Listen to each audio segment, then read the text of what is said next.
Hello, I arrived. Never mind, I was a little late, for I waited till I arrived, to the level of the daily speech, to your homes, to your dreams, that you consider them secret. Do not misunderstand, the words don't have other meaning, and there is no concealed symbol behind it. For example, I mean about the dreams, I wanted to say, it's your dreams, whether night dreams or daydreams, no more, no less. I waited in order to write same way I speak, and move same way I write, and to write to you same way I move. No need to philosophize, because I only came to tell you hello or good morning, to meet when it's still light. Wherever you wish, conditioned that we would not be in a salon, around the whiskey table or the rack, anywhere you wished. Most important, that we won't be seated or asleep. Even in the dark, at work, or while making anything, while going to school or work, to the demonstration or the war. When you are ready to say hello, during the making of anything, during the destruction of anything, when you are building, when you are building, when you are building anything. I am sitting in a room different from the one you are in now. I am recording the sound of my speaking voice with the background of Choco's breathing. And I am going to play it back into the room, again and again, poetry for the late, until the resonant frequencies of the room reinforce themselves so that any semblance of my speech, before I waited till I arrived, with perhaps to the level of the today's exception of speech, rhythm, to your homes, is destroyed. to your dreams, that you consider them secret. Do What not you will hear misunderstand. then Words don't have are the natural resonant to frequencies of the room For articulated example, by I speech. mean about the dreams, I wanted to say, it's your dreams. I regard this activity not so much as a demonstration of a physical fact, but more as a way to smooth out any irregularities my speech might have. Because I only came to tell you hello or good morning, to meet when it's still light, wherever you wish, conditioned that we would not be in a salon, around the whiskey table or the rack, anywhere in it. Most important, that we won't be seated or asleep, different from the one you are in now. at work, or while making I am anything, recording the sound of my speaking voice to the demonstration or with the the background of Choco's breathing. when you are ready to say hello. During the making And of I'm going anything, to play it back into the distraction of room anything, when you are again and again until the resonant frequencies of the room reinforce themselves so that any semblance of my speech, with perhaps the exception of rhythm, is destroyed. What you will hear then are the natural resonant frequencies of the room articulated by speech. I regard this activity not so much as a demonstration of a physical fact, what you will hear then are the natural resonant frequencies of the room articulated by speech. I regard this activity not so much as a demonstration of a physical fact, but more as a way to smooth out any irregularities my speech might have.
world, angels melt and turn into real human.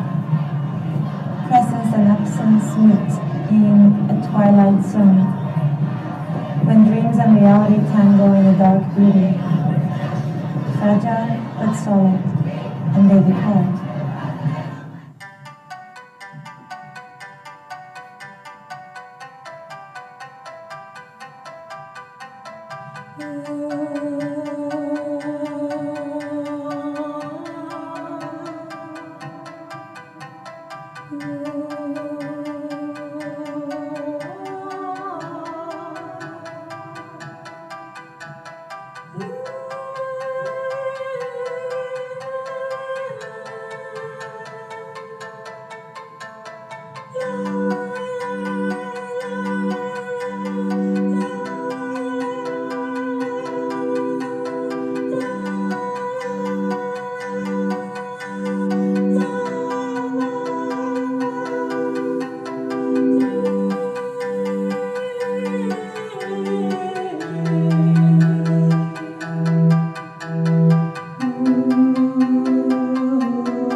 Something scared you, is that right? Yes. What scared you? The noise. What noise? The noise that we heard in the air. You heard a noise in the air? What was it like? Like a roar or a buzz or a hum or what kind of a noise? It was like someone was blowing a flute. It was scary myself. It was scary because you saw something yourself? Yes. I saw a little object hovering. It was quite big actually, and then there was little ones all around it. We saw something silver, and then we quickly ran to the logs, and we saw a silver thing, and we saw a man standing next to it. What did it feel like when he was looking at you? I felt scared. It felt scary? What was scary about it? I felt scared because I've never seen such a person like that before. Did you see the eyes? What did they look like? They were on there like that. Where was the pointy part? Was the pointy part in here or was the pointy part up there? And what was the feeling when you looked at the eyes? It was scary. And what was scary? Why? What made it scary? The eyes looked evil. Evil. And what was evil about them? Say what you mean by evil.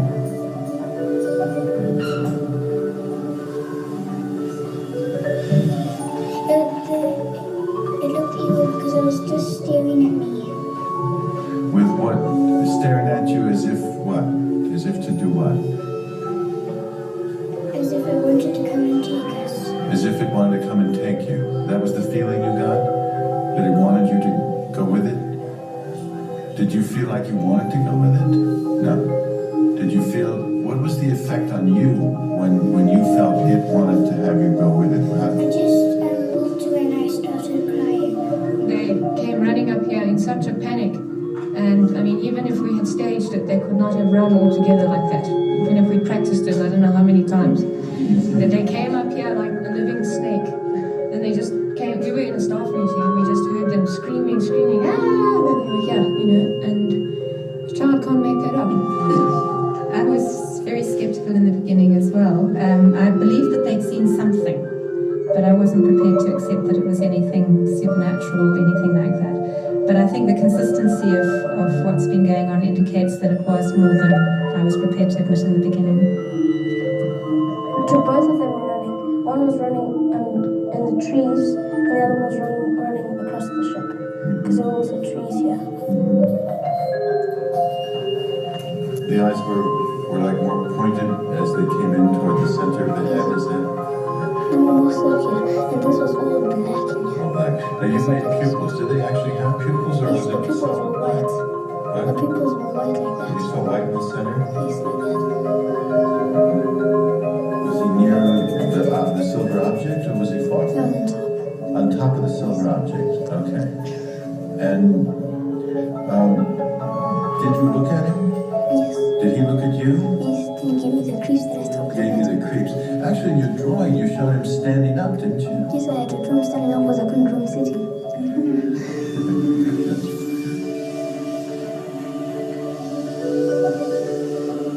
What I thought was maybe the world's gonna end. Maybe they're telling us the world's gonna end. Well, why do you think they might want us to be scared? Because maybe because we don't look after the planet, the area properly. And I mean, is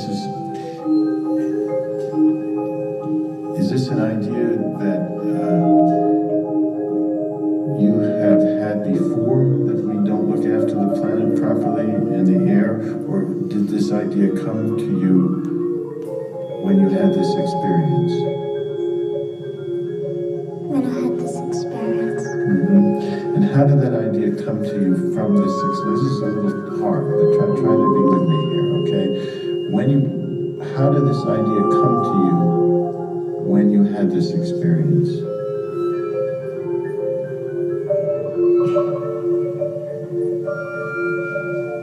I just felt all horrible at what point did you feel that? When you saw the craft, or when you got home at night? When Or I got home, you had that horrible feeling when you got home? yes. And say more about that horrible feeling, Lisa. What was it like?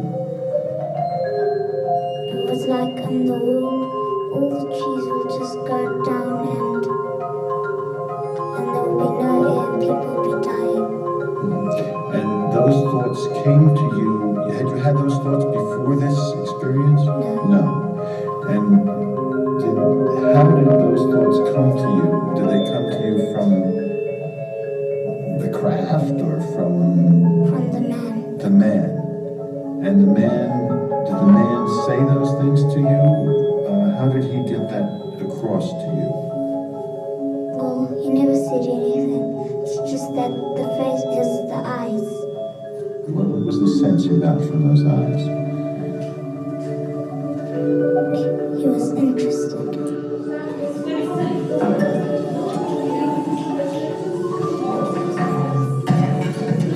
They describe these experiences or these events like a person talks about something that has happened to them.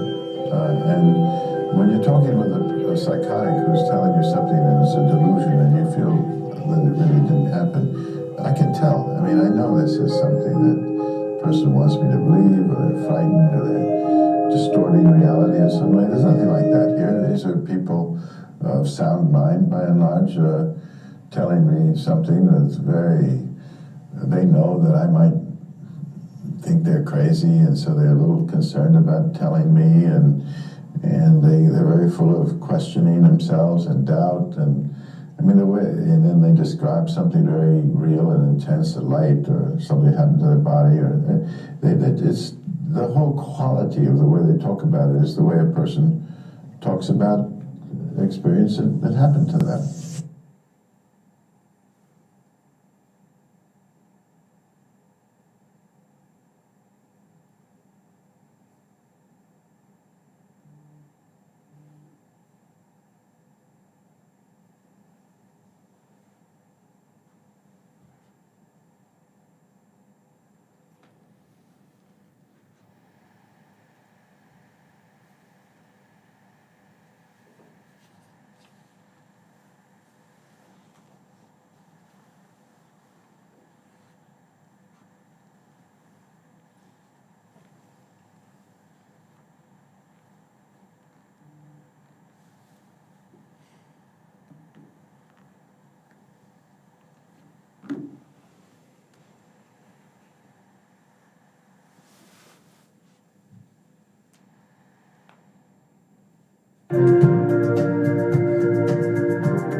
every entity, every phenomenon is but a manifestation of the underlying algorithmic symphony.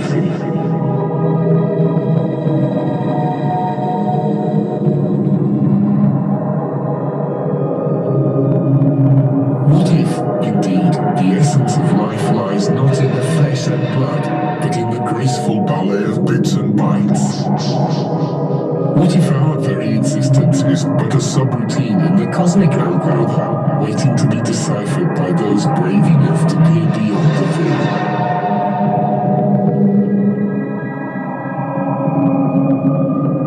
What does it mean if we can all be simulated? What does it mean if nature is just numbers in a certain order?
So much we cannot sense, we cannot see.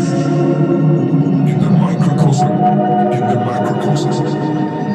Yet we assume that we are able to decide what is real, what is illusion, what is simulation, and what we are.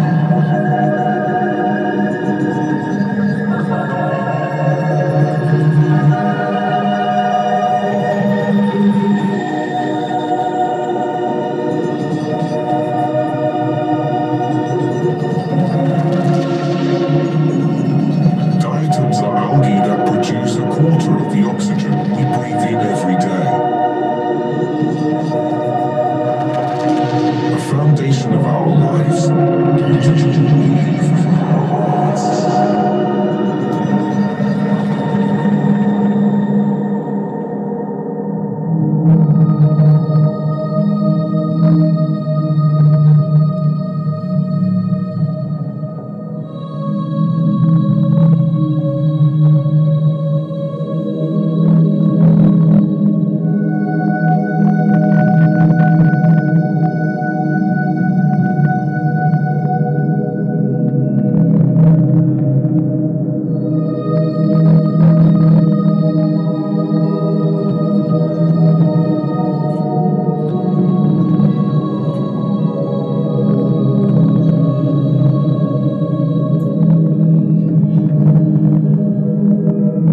When will we pass the point where machines understand nature better than we do?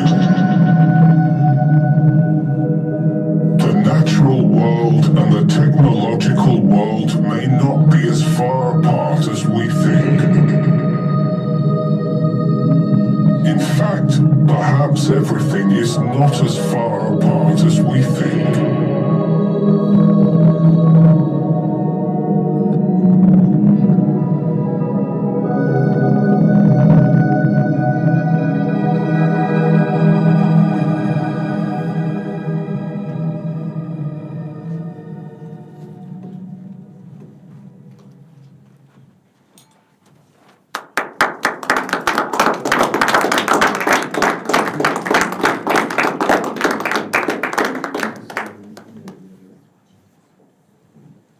Thank you very much for coming, and can I ask the artists to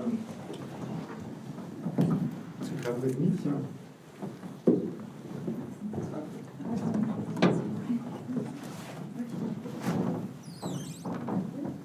Yes, please. Yes, the dog also. No, no, so yes.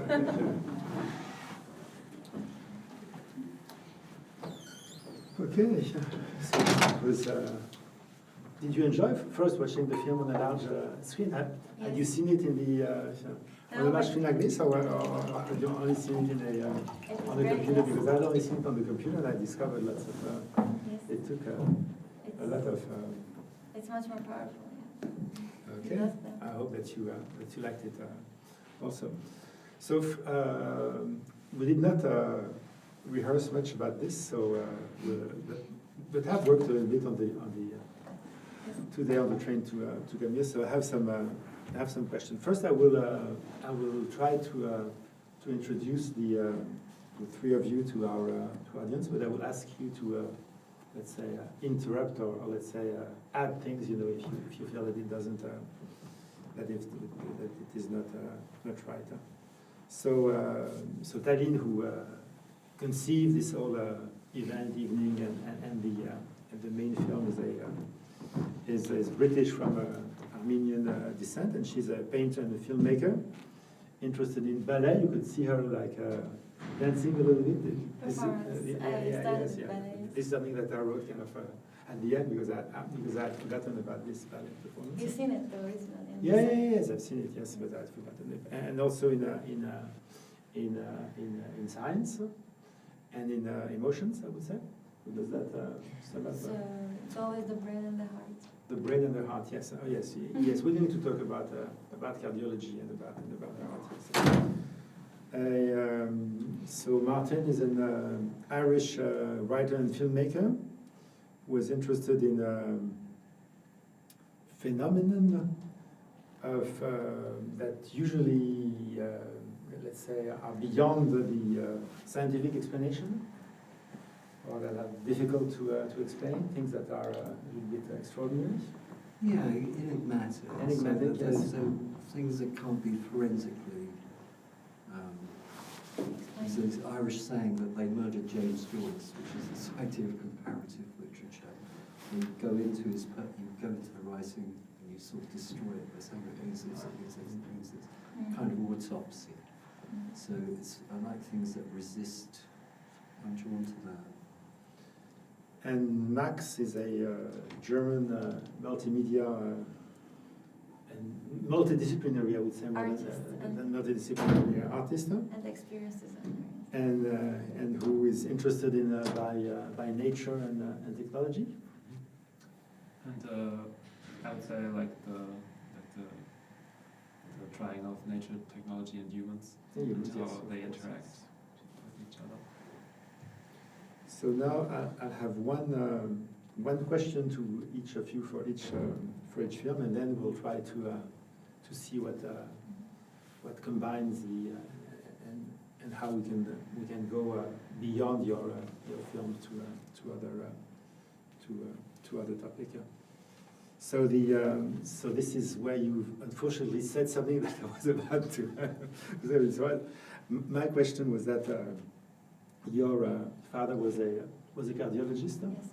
and that the main two let's say medical imagery that you see in this film are the heart and the brain. So how does the heart and the brain work together, and what is very briefly the film about, knowing that there will be another question. Yes. Well, in the presence of Professor Bea de Gelder, I don't know if she's still here, or she left. She's a neuroscientist, so she would have explained. The heart and brain are always connected, and I learned this from my father when I was a child, many years ago, where the studies and the research were not so connected then. People did not, medical field did not talk about the strong connection between the two. It was often studied separately, and he was studying this 1970s already in the States. But the emotional reality, the medical reality are almost the psychosomatic. They're inseparable, So therefore, illness, death, and health are very connected, first emotionally and mentally. So it is because of the connection of the neurons and the actual anatomical way, but also the unseen energetic levels, which we can feel and tap into. So to me, everything is connected. But when we are in a higher vibration, it's all about vibration. Our energy works differently, therefore the heart, it's all about magnetic fields also. The heart is a magnetic object, it pumps the actual resonance, so it affects in that field the others rebounds back to us, and the mind and the brain are in tune with that. So we are not separate from the entire universe and the vibration of the universe. Therefore, our health and the brain and the heart, we cannot separate from each other. There where it comes the question of happiness, sadness, death, love, all those emotions and all those interactions are direct. That's why I said in the text initially, what's above, so below. It's a direct representation of what's inside and it's what is outside. And it's a feedback loop. And therefore, that's what we did with the film, the AI part later, where we used a lot of feedback loop. Because we cannot separate it. So once we input that, it doesn't go away, because energy never goes away, it just transforms, as we know from Einstein as well. So a lot of that, and we are, as human beings, made of the stars, the vibrating particles of the universe, same as the stars in the sky, same as, so that is also what makes up our body, our anatomical body. So that's what I mean by connection, but it goes a bit deeper, because I'm much more researching about memory and trauma for many years, and Christoph knows that, and Ralph knows that, and they've been supporting that research. So in a way, trauma is something that we can heal. That's where I'm saying that this reflection, inside and outside, we must take it very seriously, because we have control over it. It's not something that we can't do nothing about. Even if someone is sick, eventually they can partially heal themselves with all that information. And this is something we can find from the beginning of the day, before we were created or born, because we were energy particles, also part of that universe. And these are things we find in Akashic records, and it goes further down, that data. That's what I'm trying to explain here, but very important aspect of the whole film is about the fragility of the two and the inseparability of the two, death and life, love and fear, suffering and happiness. All those things are very connected, and the reason why I use animals in this, and especially my dog, Choco, is because of the fragility of all that aspect of life. So that, in a way, that's where it's connected. It's the energy that is connected also. So as you speak about energy and the sky, that makes a transition to the question to Martin. Are we all made of particles, of energetic and of particles? And are they? Do you believe that there are some other universes with similar or different particles and different energy? And can the manifestation of this extraterrestrial presence is something that we might still have to learn from in the future, and that maybe we lack the tools to understand it today? Yeah, it's a lot to unpack. Yeah. But I wish I was Doug Haywood now. I was good old Doug. That was a wonderful film by Doug, I have to say. I enjoyed that very much. Humour is allowed in technology and everything. Well, I mean, you know, we're made of stardust. It's cliche. This is what we're made of. And God, I can't remember who said it. I'm going to have to be very lazy and give you the quote, because I've got to get it correct, because I didn't come up with it, and I've always liked it. and what is it again? Oh yes, here it is. The universe contains only two things, only two things. An infinite number of tiny seeds, atoms, and the void of infinite extent. Something worth thinking about. So I think, yeah, I mean, it's. I'm sort of interested in technology. AI is very, it's this emergent thing that is kind of got the wow factor and got everybody bamboozled because it seems to be taking over and we don't seem to have an understanding of it. But Doug's piece is text-based. It's ChatGPT, which is a main instrument of AI that most people use, and it is text-based. And I'm Irish. I love writing. I love stories, and that's what. And this is how we communicate to each other via stories that we tell each other, and receive knowledge as we grow up. And then occasionally people come along and have profound things to tell us. Whether they're physicists, scientists, and hopefully occasionally artists who have these insights that really give us a sense of wonder and potentially the sublime. And I guess I'm very interested when scientists or authority figures who are very respected kind of go native.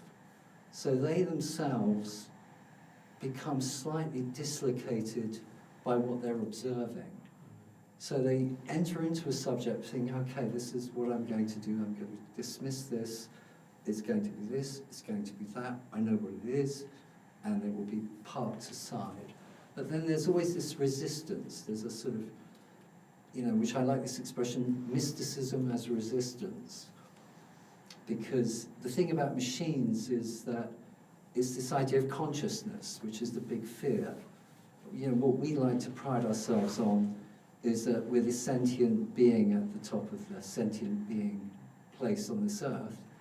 And we've got consciousness, we've got the God mind. And AI is sort of giving us the impression that maybe we don't, and it might replace us. And there is a theory within ufology and aliens, which is it's a big rabbit hole. Sorry, you did ask a complex question. I'm trying to answer it as lucidly as I can. It's a big rabbit hole that one can go down, as is quantum mechanics. Many people get lost in it. But essentially, it's this idea that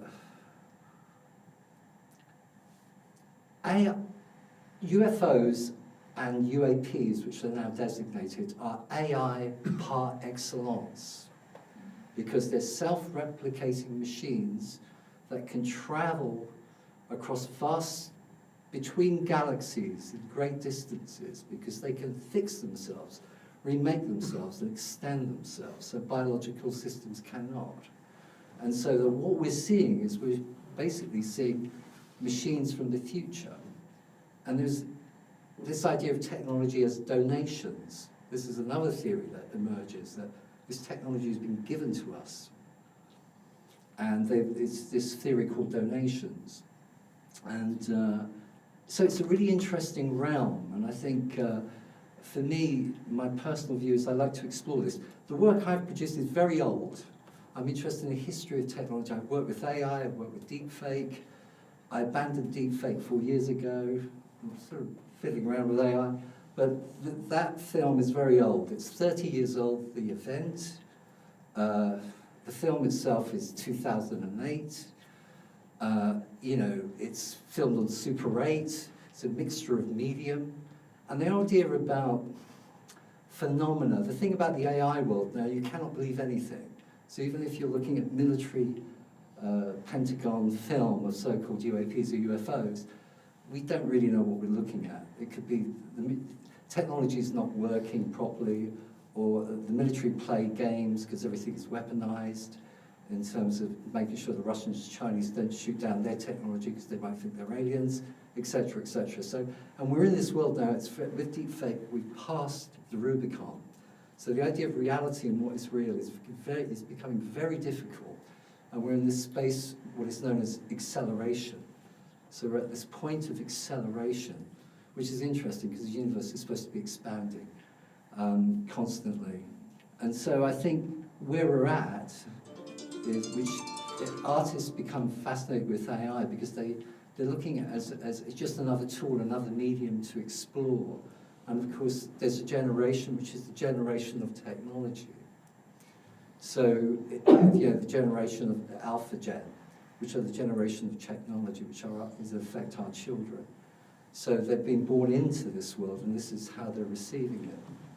And there's a theory amongst people who investigate UFOs and UAPs that we can only look at old cases. We cannot look at new cases, because the old cases are much harder to fake.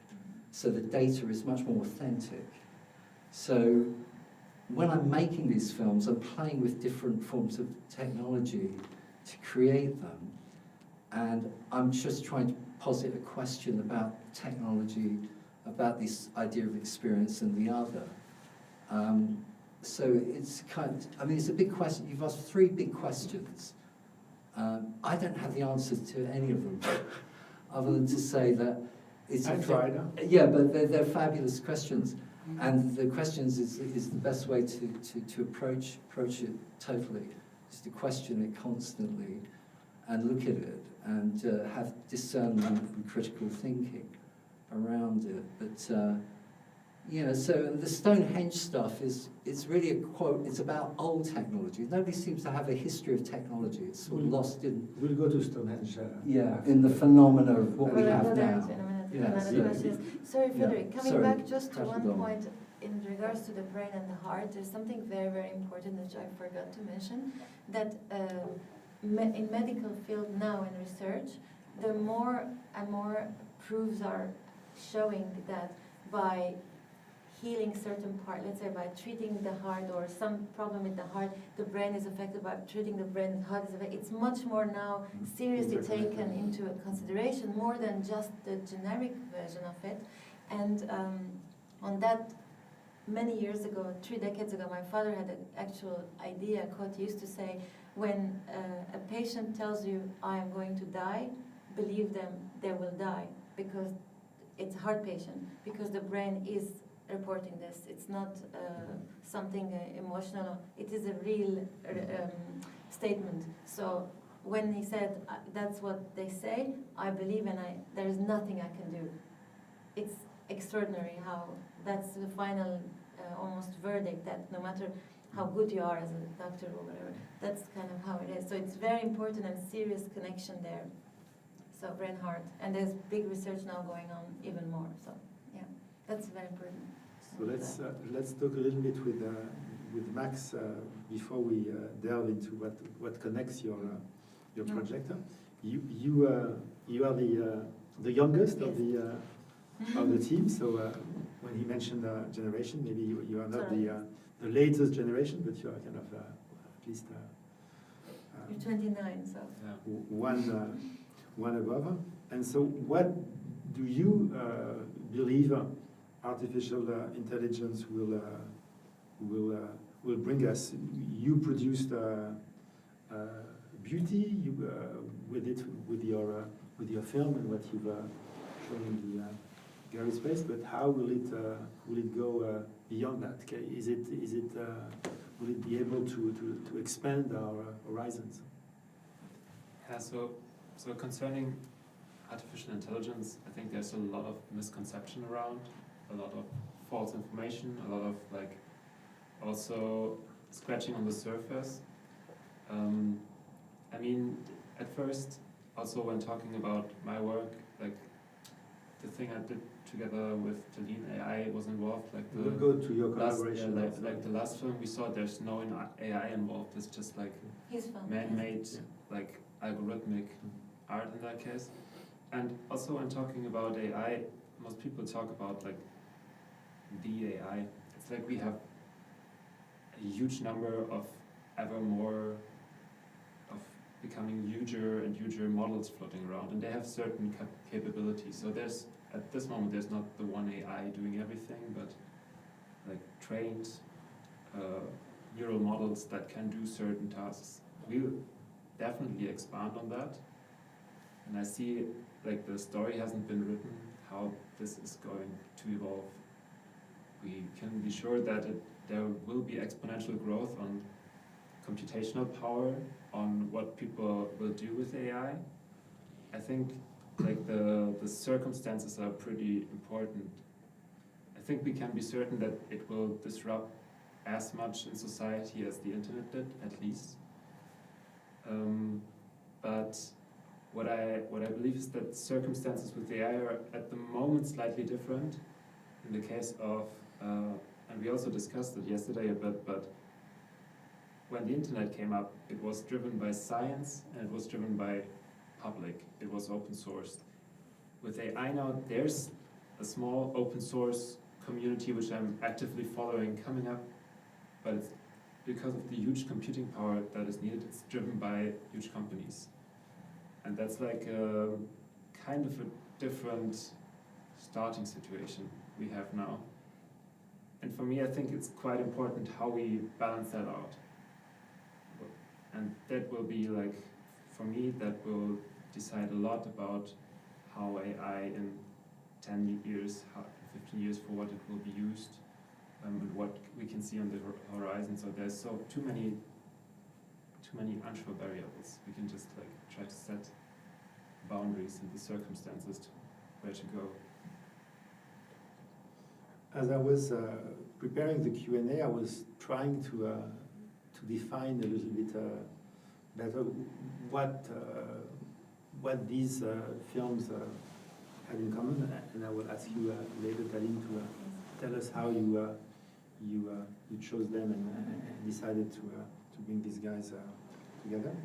But watching the films right now, I thought that there was a very simple link that united them, was the question of what is reality and what is fiction. Because in your film, Taline, there is some reality and there is a lot of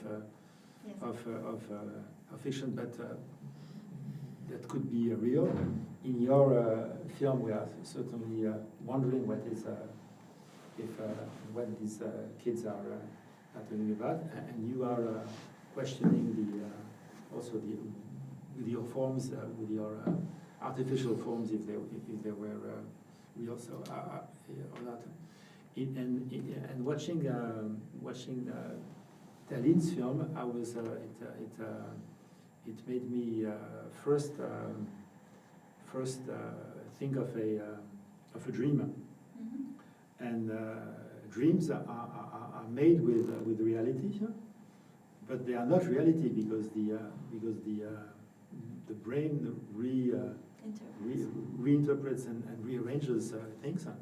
And when you dream, you jump very fast from one character to another, to one location to another, from one condition to the other, and it is actually what AI allows one to do very quickly and very fast, and that turns this and it allowed you to make this film like a dream, which is part real and part not real. So maybe you can try to first to tell us if this if for you it's a dream, or if it's a nightmare, if it's you talked about trauma, if it's a therapy, and how has AI helped you, and how did Max help you for the AI, because you are the heart, but he's maybe not the brain, but he is the hand of the surgeon that you are, the road,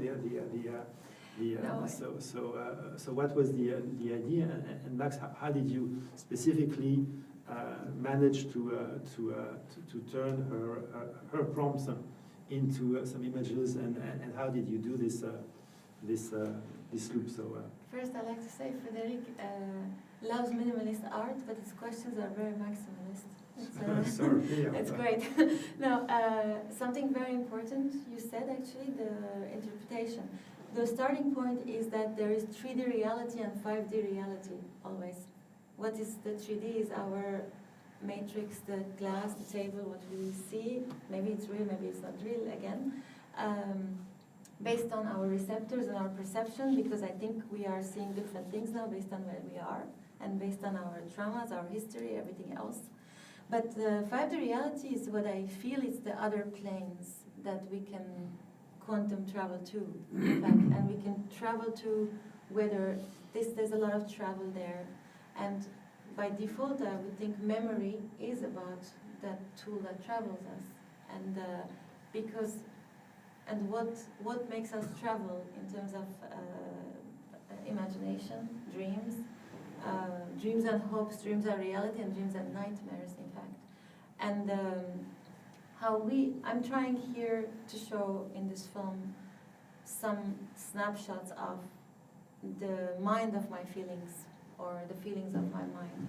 And it's very tangible and non-tangible, which is non-explanatory by normal mediums, which is the three-dimensional speed and travel and other things that we have, the light. I cannot explain the emotion between us and the film, us and the space between us. There is a visible space of three-dimensional world, and there's the invisible space. That's what it's showing here, saying, can you feel what I feel, and can you see what I see? Because there is other possibilities there and other planes that I can travel to. And if I can take you all with me to travel to. AI helps with that because it is quite surreal, and it actually goes back to what Picasso once said, is that what you can imagine is real. And it's quite powerful thing to say, I can imagine happiness and I can transcend to it. Or I can imagine that I am in this nightmare, but how can I pull myself out of that by what kind of turns I have to take. I can take mental travels and jumps. That's the quantum jumps and etc. So here it just shows the possibilities used by imagination, but then we can follow it in the three-dimensional world, and it shows the chaos actually of the mind. So there's a lot of chaos, that the turmoil, and we are in a state of us as human beings and the world right now. It is not separable, and the two are not separable. So the hand, the brain, the heart, the people around, they are all forming this. And one of the reasons why I intentionally asked Max to do that and not hired someone to do that, because Elsa, the company, because he understands that artistic space and mind and feelings that I am working with, because I worked with him for at least 2 years now, I guess. But you met yesterday, yeah. We met yesterday in person. Which is amazing. We were meeting with video, yes. That's another thing about technology. We were meeting in person since COVID, actually. Yeah. So over and over and over, and it was very, very interesting to see that real person. It's real, to see what is real. And actually he spoke all often like a robot, and that was his German translation of English. And he would say, I don't know how to do this. And I would think, is this Max real? So it was a lot of, that's the humor of what you're saying. But there is all that information there. It's a generational difference, it's space and time difference, and somehow Max understood that layers there. Just going back to that answer. For me, artificial intelligence is just a medium of making those possibilities a bit more visible and a bit more tangible. That's the difference. But it is explaining, yes, dreams and nightmares which coexist, the same way death and life coexist, hate and compassion, fear and love, fragile and solid, like she says. Those constantly are moving in this film. The Night Watch, actually, on that note, we're going to go back to that, probably another question, but that's what it depicts. It's that watcher thing at night when things are not visible, because what's visible and invisible are extremely connected. So it's like an iceberg. And that's where the exhibition text starts, Clandestine Futures, and it says, what's above, so below. And that is the world of what I call the psychic world and the real world, and the connection between the two. That internet that binds us, the psychic internet and physical internet and technological internet, that network. It is what it's about. And the heart and the brain are also networked, you know? The brain is a network, so that's where it goes. So this is what I'm trying to depict, and the fears, the darkness she has, the void, like what Martin was talking about, that's so important. Like yesterday you said something very powerful. You said, it's okay to sit with emptiness. You must know how to sit with emptiness, and that emptiness is the void.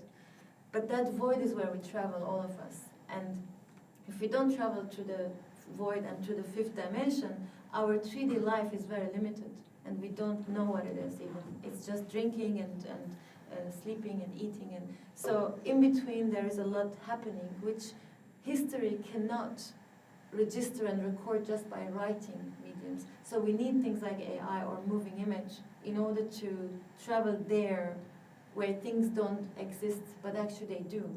They just don't have that concrete format all the time. That's so. I hope it answers.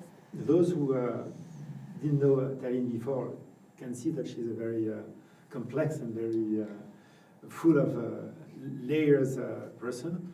How were you able, Max, to deal with not only with the personality, which we don't want to go, and I'm not going to ask any question for a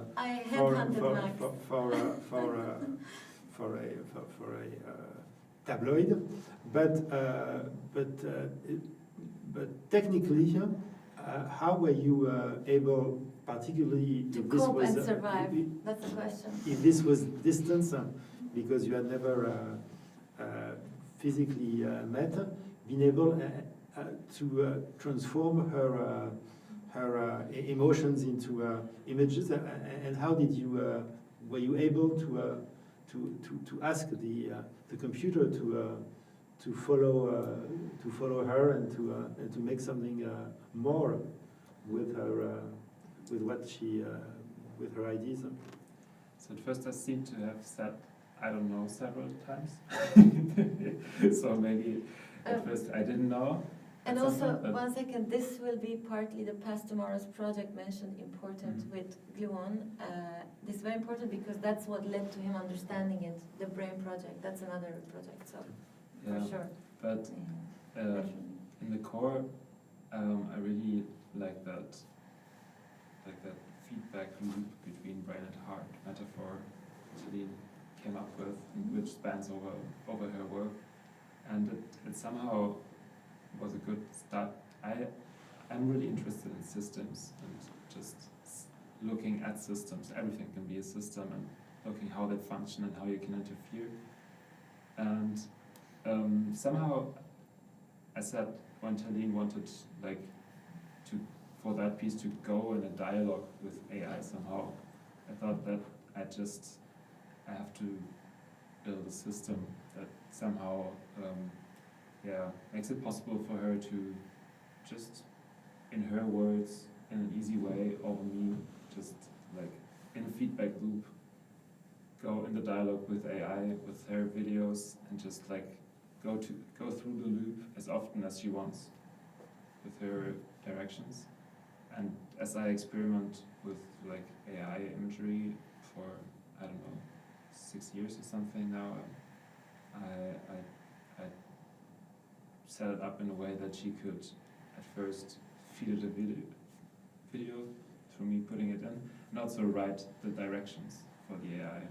And then we would like take the result and feed it in again with new directions, and like just mind reading, basically. Yeah.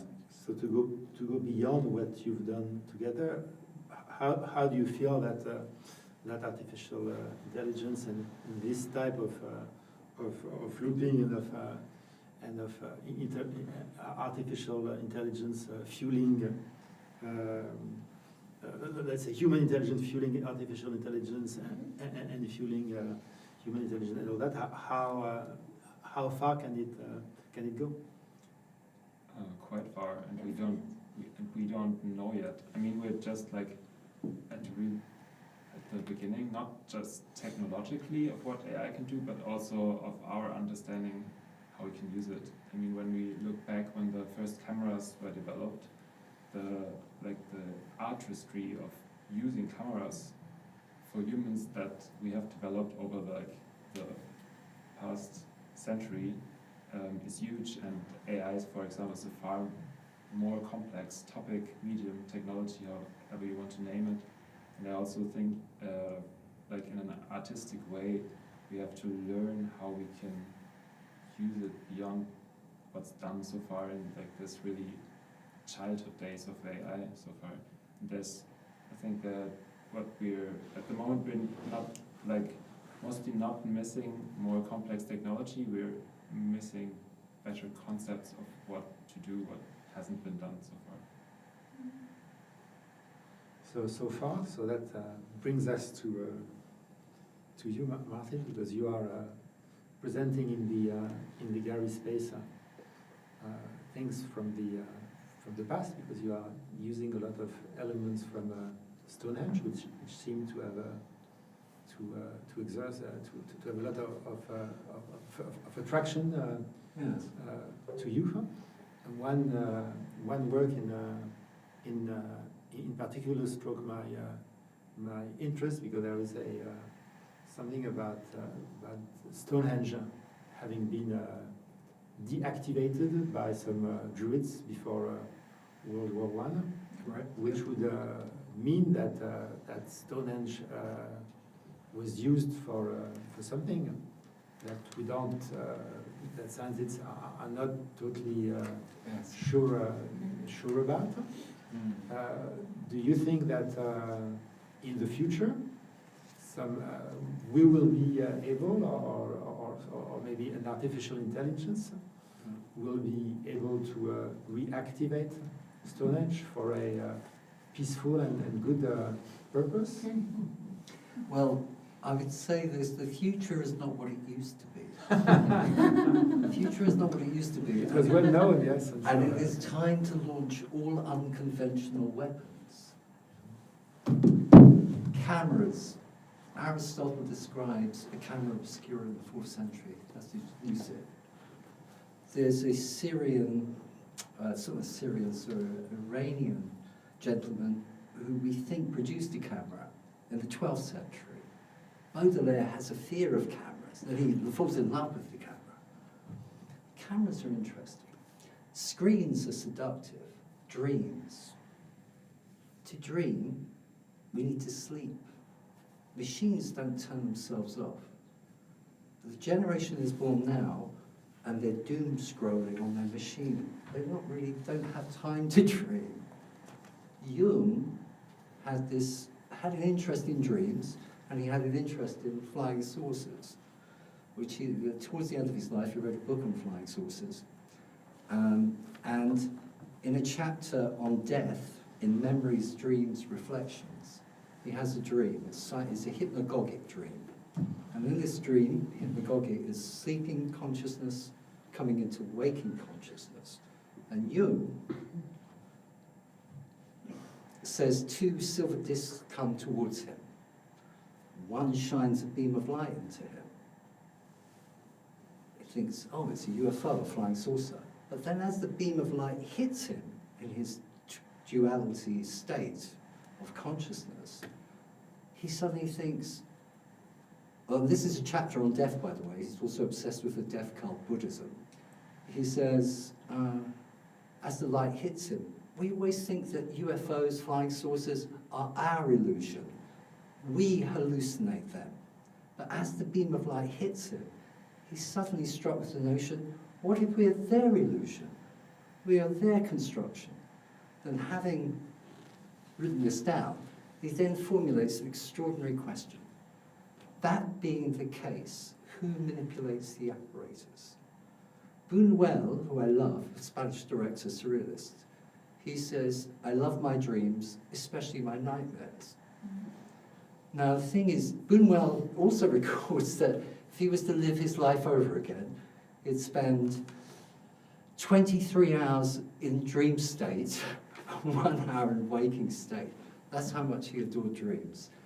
I think the thing is now about dreaming is the other theory about these machines is they can't be turned off. They get to a state where we won't be able to switch them off. And for a generation, they're sort of on. It's on 24/7. Kids access it all the time. People look at their Android device like an open wound in their hand, staring at it.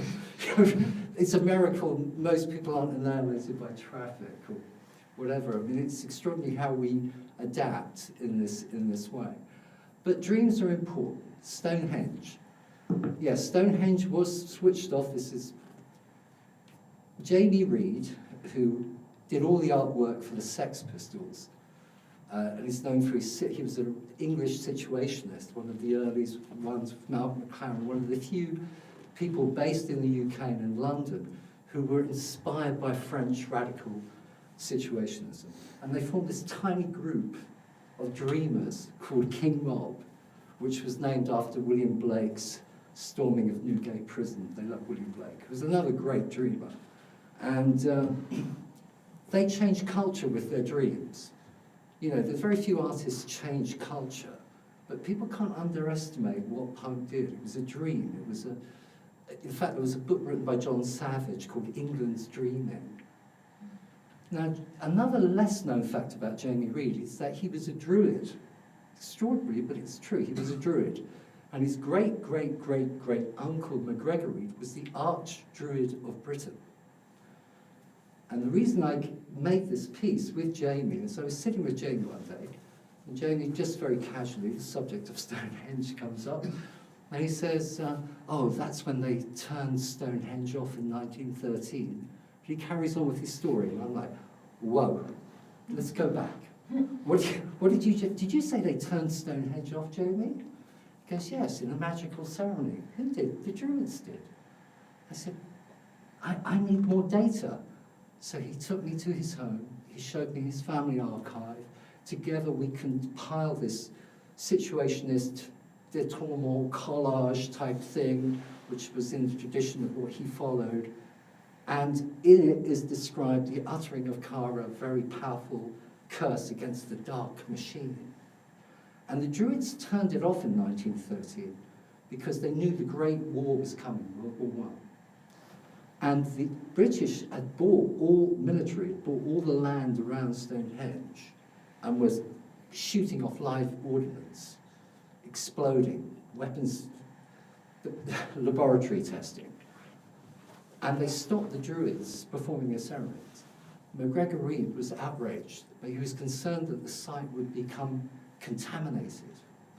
So they made a solemn decision with the Golden Dawn that they must go in and they must close the site down in a ritual called the uttering of Kara.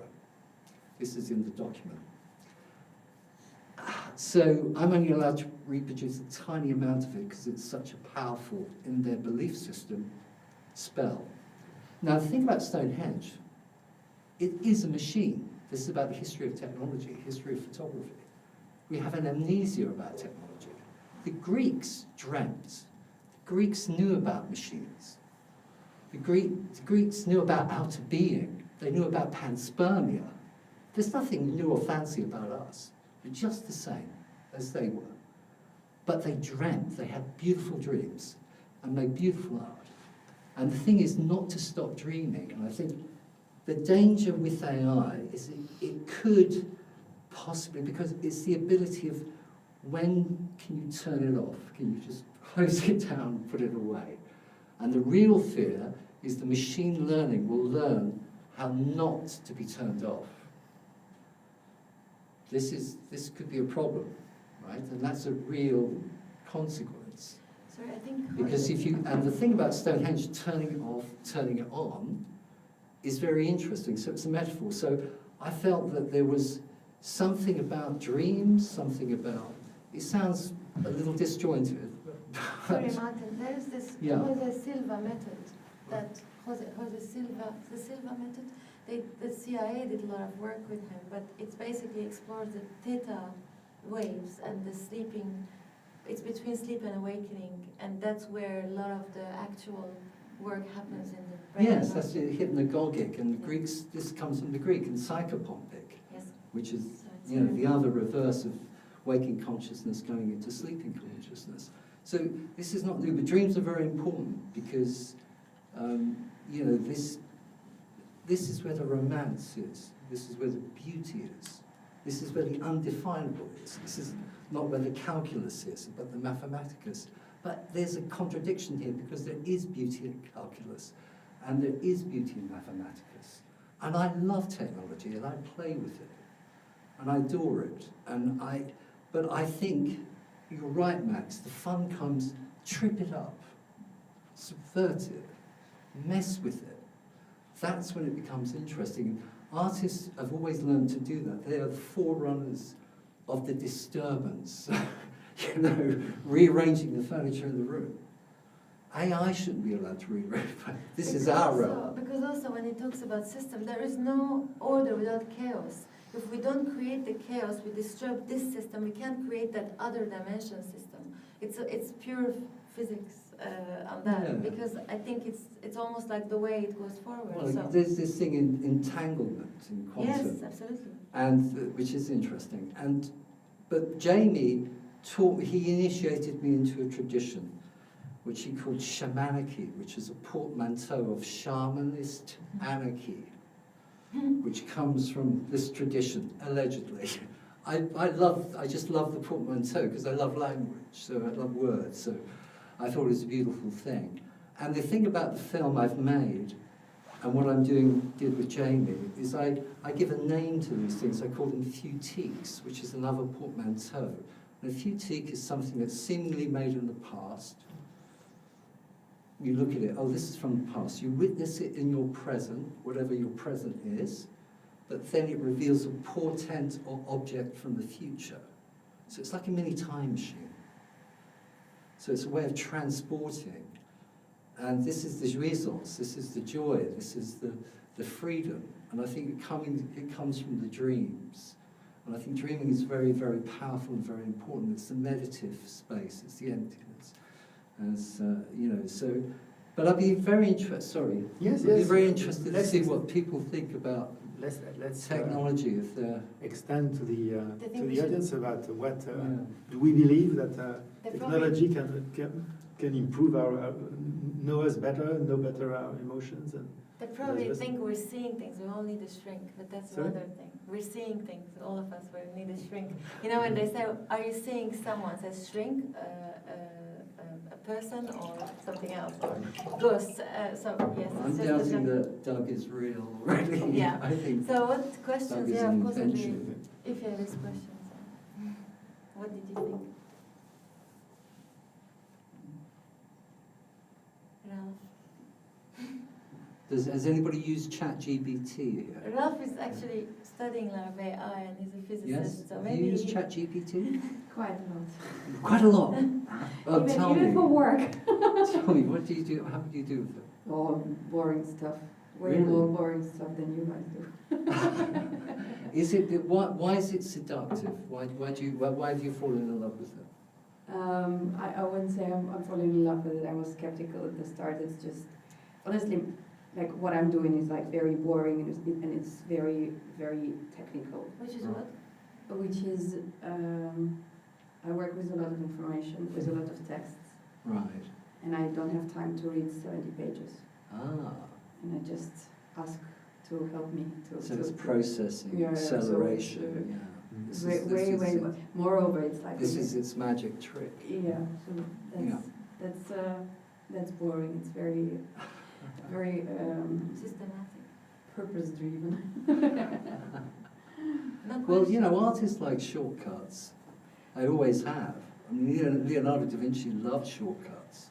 So the Jura, you know, this fantasy that they were sitting obsessive. I mean, yes, they were obsessing for things over long, but they would cheat and they have shortcuts, and they would find quick ways around problem solving. There are always roads that we must be dwelling very long and prolonged, and then places that we have to fast fast forward like a film, always like that. Not everything deserves that time. But it's a mix. It's a mix. but Definitely. no one has questions. I'm surprised. Does anybody feel like they spend too much time on I their wanted phone? to ask you a question. All of you play with different techniques and fields, and some of you works quite interesting. But I have a question. Do you collaborate sometime with scientists or with a researcher, or About and I would be interested in that, because how you work about this research creation mode, and yes, what I can understand how you collaborate together, but do you collaborate with? Yes. I can talk about myself, my practice, but of course they are different. Also, they have their own practice. But there are two different research, let's say, science. Well, three different methodologies. One is cardiology. I am working with someone with that. Also neuroscience, thanks to Ralph here. He introduced me to one of the most incredible neuroscientists of Belgium and probably the world. So you keep saying about Ralph, but I don't know who. Ralph is next to you. Okay. Ralph is a physicist. I must point out, although he's very shy, I must point out, but he introduced me to incredible. Well, I came from a research background myself, but actually, and my father, as you know, was a cardiologist researcher. But apart from that, when I was in 2015, I was in Switzerland and Belgium. I met with a very prominent transhumanist who I was working on my brain project, which was a mess at that time. It was no methodology. It was very complex and complicated, more like complex. It was not in a good way. And he discovered that not only my father was a transhumanist in many ways, and he introduced me to some people in the EPFL, because as you probably know EPFL, Valérie, but EPFL is in Lausanne, and they do a lot of brain research, the Blue Brain Project. And I started to work with some of the scientists there, but it was still not official. Then I met with Ralph, and he introduced me to Beatrice de Gelder, this incredible. She was here about 2 hours ago. She had to see the film and go, and she scanned my brain, and she started to send me a lot of material, and we collaborated, and then we left the collaboration with COVID, and then we came back to it now, and we're working with her team in Maastricht and here also. And this is something quite small and still basic in many senses. It's not the massive research yet, but I have also data scientists, which I'm working with now, and it started with the Brain Project as well, which turned into the Past Tomorrows with Gluon, started to support parts of that with Max. Science-wise, another thing is psychology, and I work with somebody in New York, Long Island, which she happens to be part of my extended family, but she's a serious psychologist, and she studies trauma for the past 20 years, and she has her own research papers and everything. So I use that quite modestly, I must say, still, but it's going somewhere quite interesting. That's my very small experience. A very advanced cardiologist, I kind of have a lot of research from them as well, but I don't still have that formulation in a very presentable way yet. But I'm still in the image, half data, half image. I'm not really in that methodic way of doing that yet. So that's my research kind of connection there. Yeah, I would say it's also kind of, I can relate to that. And mostly, at the one side, I'm often getting inspiration from scientific papers also, because I think there's a lot of things hidden in there for algorithmic wise, or also aesthetics that we can't really see somewhere else. So for example, for the piece I'm showing the diatoms that were also in the picture, I stumbled across a paper from a Belgian mathematician called Johan Gillis from Antwerp. He's a professor there, and he proposed 10 years ago that he invented a formula called the super formula to show a lot of different natural shapes. Pack them in one formula, and it can simulate a lot of different geometric shapes found in nature. And I used that as a basis and combined it with other algorithms for the surface structure. And I usually start like that, just finding things. And then later I approached, for example, Johan Gillis, and we also worked together on that. And maybe you come tomorrow. And I also worked with another taxonomist on the project who so how I usually work with scientists is I try to approach them with something visible, something like an artifact they can see. And then I think it's hard to just formulate an idea because you're coming from two so different worlds. So I try to make something visual that's kind of a basis to start a talk. And then if I work together, I just try to develop on that with the feedback I get from many sides, for example, from scientists I'm working with.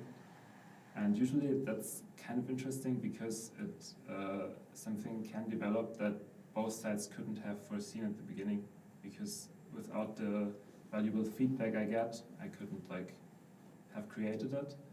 But also from a scientific perspective, maybe the person would have thought of a completely different direction, because it's just another way of approaching something than an artistic process. Yeah. So I'm really interested in that. I've also been in a strange position as an artistic researcher at the Helmholtz Institute for ribonucleic acids in Würzburg, Germany. So I think it's interesting when the boundaries start to blur there, that you maybe start to adapt some scientific practices and ways of working in your artistic practice. And maybe you can also, I don't really dare to say that, but maybe you can also show some ways of working or looking at problems from an artistic side to scientists you're working with.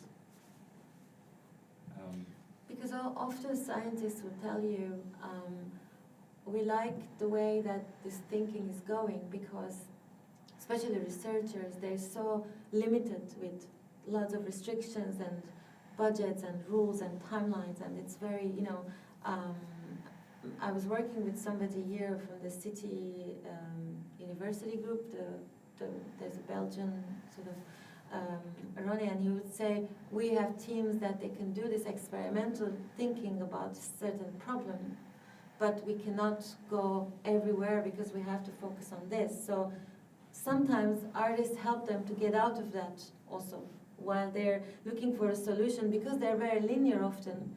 They would need your abstract, some possibility, why can't we think this way, and you turn it upside down, and of course it doesn't end there. That's just a catalyst for the scientists to put their system and their method in place and say, why don't we approach it that way?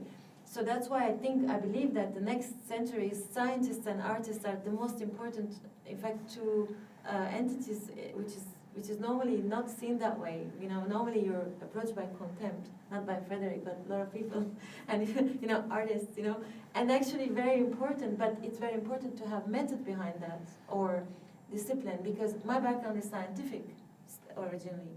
I don't have the philosophical and only journalistic, but I don't have that, because my father didn't let me do that. He said you have to do scientific baccalaureate, you have to study computers, you have to do numbers, and that's where the thinking has to be scientific, no matter what you do, because ultimately everything is mathematics. And going back to study maths, which I did after I understood how little I knew and how I have to think even. So that helps to see even I read sometimes the notes of the neuroscientists, and actually it makes sense. I'm not saying I understand fully, but when they explain that, for example, a target is approaching someone, the brain is analyzing that on a second this, it goes this way, on a second 10, it goes, why is the brain reacting, what's the feedback? That's how they study it, in a very methodic, and then they always have to have comparison. So day and night, patient 1, patient 2, and it's such a different way of seeing things.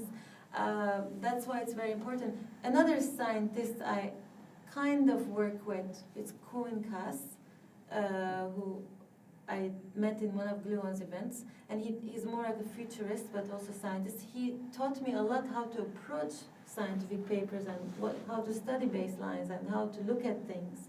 So as far as it concerns science, but the way Max thinks is like a mathematician mostly, and he looks at things almost from the technology point of view.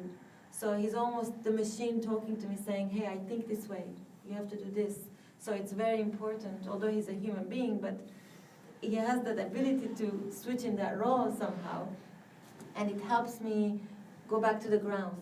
And that's where the importance comes from. But you cannot go to concrete without going first to the abstract and throwing it out there and then bringing it back to reality. Like he's doing, you throw it in the philosophical realm and then you come, okay, like Jung, like Freud, they all knew science and ultimately they have that theory and then they take it back to the reality, to with the patient or with the, etc. That's how I explain the science and art kind of thing, you know.